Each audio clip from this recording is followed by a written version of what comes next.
नहीं। समर सिंह संजय सिंह ने मेरी लड़की को मार डाला, मुझे इंसाफ चाहिए, मेरी लड़की ऐसा कुछ नहीं कर सकती। नमस्कार। आकांक्षा दुबे के मौत पर बहुत सारा राजनीति हो रही है।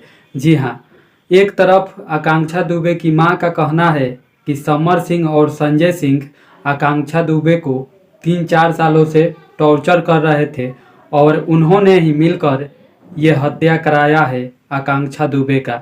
जबकि होटल के आदमी से पूछने पर ये पता चलता है, ये कहना है उन लोगों का कि आकांक्षा दुबे 8-9 बजे रात को यहाँ से गई थी और 2 बजे रात को शराब वगैरह पी कर आई थी।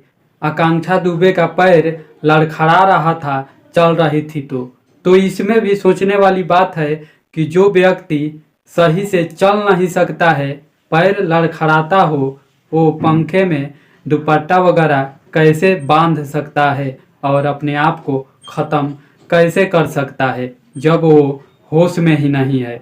यही नहीं, यहाँ सोचने वाली बात ये भी है दोस्तों कि अगर आकांक्षा दुबे नशे में थी और उनको छोड़ने के लिए कोई तो होटल में आया होगा उनके साथ, हो सकता है उनके साथ जो छोड़ने आया है वो काम करके चला गया हो।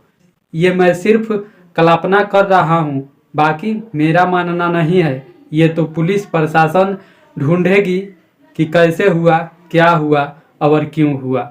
और सच कहें तो इसमें बहुत सारा राजनीति है, बहुत सारी बातें छुपा हुआ है जो आगे चलकर हो सकता है खुलासा हो। धन्यवाद।